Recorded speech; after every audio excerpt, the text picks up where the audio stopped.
Supreme Court's ruling to uphold President Barack Obama's healthcare bill is, of course, all over the press today. What's caught your attention? It's all over the press. We're going to start by looking at the Wall Street Journal. It's on a couple of front pages.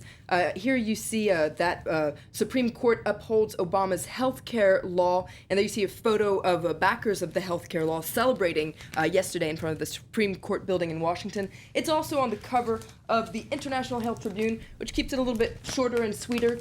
U.S. health law stands, and there you see a picture of Barack Obama giving an address at the White House yesterday. Now, one thing that a lot of the press is focusing on is just what does this mean for Barack Obama? And unanimously, everyone says that it's a milestone, but the fight is not over. So in the editorial of the International Health Tribune, it points out that this is a great development for Americans because it means that according to this Affordable Health Care Act, it will provide health insurance for tens of millions of working people and help rationalize and bring down the cost of healthcare for everyone. And it's also, as I was saying, a huge victory for President Obama at a critical time and a big loss for the right. So the Guardian, in their editorial, they also point out how much of a victory this is for Obama. They call it a giant leap. According to them, Barack Obama got the biggest boost his re-election campaign could have dreamed of, and it was a major political victory for him and a huge blow for his rival, Mitt Romney. And to quote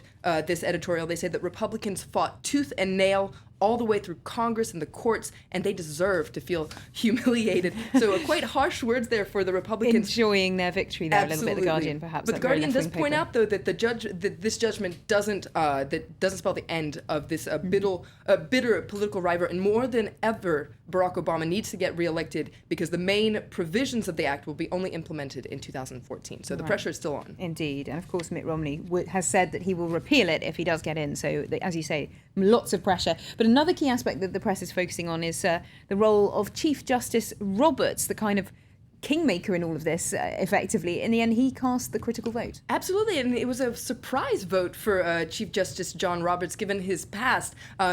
He went from being zero to hero for lots of Democrats. And there's an interesting piece in the Christian Science Monitor, which is kind of a portrait of him. He's an unlikely Obama supporter because he was appointed Chief Justice under George W. Bush. He's known for being very conservative. Critics say that he also often plays into partisan politics, so nobody thought he would be the one to swing this vote. And according to the Christian Science Monitor, they applaud Roberts for showing moderation, and they say that it's a rebuke to the politicization of the Supreme Court, and they point out that bipartisanship is necessary on big issues. They say that this might be the defining moment of his career because recently the Supreme Court had been drawing a lot of criticism for becoming too political, and with this vote he's restored the court's reputation as an independent arbiter and reduced partisan politics. Okay, and of course, as we said, a big blow to Republicans, this ruling. The New York Times has been taking a look at how Mitt Romney is going to bounce back from it all. Absolutely. It's a piece by David Firestone, and it looks at his strategy, and it points out that Romney seemed a little shaken yesterday by the news, and his task now is to persuade people that, as you were saying, if he's elected, he'll repeal the law. So he's calling on this, it's a conservative call to arms, as they say. But the article is quite critical of him and points out that he once upon a time had a similar idea, and one that actually inspired Barack Obama somewhat. Indeed, that is his weak point, I think, in this upcoming election. Just finally, a lot of the international press reacting to the Eurozone crisis and what's going on in Brussels as well. That's right. It's a pretty pessimistic view coming out of the international press today. We're going to take a look at two cartoons starting in the International Herald Tribune. There you see Angela Merkel and her fellow Euro leaders around the table there, and she's saying, long term this will make us stronger, and her neighbor there, maybe Hollande, says short term it'll kill us, so not very optimistic. Also a cartoon in China Daily that's also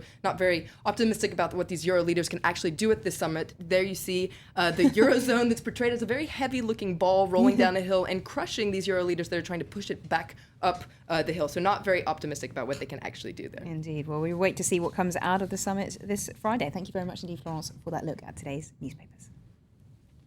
Well, let's get a reminder now of our top stories this hour here on